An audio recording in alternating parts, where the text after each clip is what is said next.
میرے آقا صلی اللہ علیہ وآلہ وسلم ارشاد فرماتے ہیں اللہ تعالیٰ جس کے ساتھ بھلائی کا ارادہ فرماتا ہے اسے دین کی سمجھ عطا فرماتا ہے۔ اللہ جس کے ساتھ بھلائی کا ارادہ فرماتا ہے اسے دین کی سمجھ عطا فرماتا ہے۔ اور میرے آقا صلی اللہ تعالیٰ علیہ وآلہ وسلم ارشاد فرماتے ہیں جسے خدا نے علم سے نوازا گویا اللہ نے اسے جنت عطا فرما دی۔ یہاں سے پتہ لگا کہ عالم دین جنتی ہے اور ضرور وہ جنت پہ جائیں گے انشاءاللہ تبارک و تعالی۔ تو آپ ذہن نشین رکھ لیں اس بات کو کہ عالم دین علماء دین جو ہے وہ جنتی ہوتے ہیں۔ ابھی میں آپ کو بتا دوں کہ جنتیوں کا کفن نہیں میلا ہوتا، زمین میلی نہیں ہوتی، زمن میلا نہیں ہوتا، اور محمد کے غلاموں کا کفن میلا نہیں ہوتا۔ ابھی پرانی بات بتاؤں تو شاید کوئی انکار کر دے، ارے اتنی پرانی بات ہے، پتہ نہیں صحیح بھی ہے کہ غلط ہے، کہاں لکھا ہوا ہے، کدھر سے پڑھ رہے ہیں معلوم نہیں۔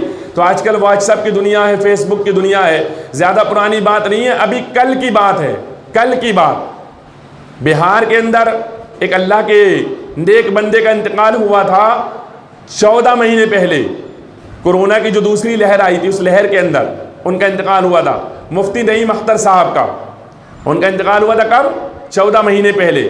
اور چونکہ قبرستان جس جگہ پر ہے تو وہاں اکثر یہ ہوتا ہے کہ بارش میں جو ہے تو ندی کا پانی قبرستان میں گھس جاتا، اور بعض جگہ سے کاٹ کر کے زمین کٹ کر چلی جاتی ہے، اور بعض لوگوں کی لاشیں بھی اسی میں بہہ جاتی۔ تو کل جب وہاں بارش ہوئی تو مفتی نعیم صاحب رحمت اللہ تعالیٰ علیہ جن کا انتقال ہوا تھا 14 مہینے پہلے، کل وہ اپنے بیٹے کے خواب میں آئے، مولانا اظہر رضا صاحب کے، اور بیٹے کے خواب میں آ کر فرمایا کہ بارش کا پانی بہت تیزی سے میری قبر کی طرف آ رہا ہے، اور کہیں ایسا نہ ہو کہ میری قبر، میری لاش جو ہے تو پانی کے اندر بہہ جائے، اس لیے او میرے بیٹے تو آ اور آ کر میری قبر کو کھود اور میری لاش کو اپنے گھر کے پاس کہیں دفن کر دے۔ بیٹے نے خواب دیکھا، بے چین ہو گیا، اور واقعی پانی آ رہا تھا۔ دوسرے دن صبح وہ پہنچے، یعنی کل کی تاریخ میں جب وہ وہاں پہنچے تو پہنچنے کے بعد انہوں نے قبر کو کھودا، اور جب لوگوں کی موجودگی میں قبر کھودی گئی اور ان کو نکالا گیا تو 14 مہینے کے بعد پورا کفن بھی سلامت اور پورا جسم بھی سلامت۔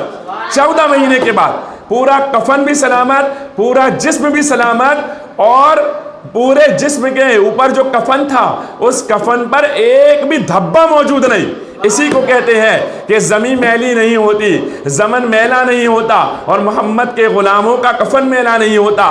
تو میری ماں بہنوں یاد رکھو، اپنے بیٹوں کو علم سکھاؤ، اپنی بچیوں کو علم سکھاؤ، اپنے گھر والوں کو علم سکھاؤ۔ دیکھو علم کی برکتیں کتنی ملتی ہے۔ یہ علم کی برکت ہی تو ہے کہ مفتی نعیم صاحب کا جسم بھی نہیں سڑا اور کفن بھی نہیں سڑا، جبکہ شان اللہ والوں کی ہوا کرتی ہے، علم کی برکت ہے۔ تو یہاں سے پتہ لگا، اور ایک بات یہاں سے ایک اور چیز پتہ لگی کہ الحمدللہ مفتی نعیم صاحب اہل سنت تھے، اعلیٰ حضرت کو ماننے والے تھے، والحمدللہ۔ تو اعلیٰ حضرت کے ماننے والے اہل سنت کے لوگ آج بھی ایسے ہیں جن کے کفن بھی نہیں سڑتے ہیں۔ اس سے پتہ لگتا ہے کہ ہم الحمدللہ سنی حق پر ہے۔ وہابی اور دیوبندی ان واقعات کو دیکھ کر کے عبرت حاصل کرے، توبہ کرے، اور اپنے آقا صلی اللہ تعالیٰ علیہ وآلہ وسلم کی بارگاہ میں آئے اور کہیں میں مجرم ہوں آقا، مجھے ساتھ لے لو کہ رستے میں ہے جا بجا تھانے والے۔ تو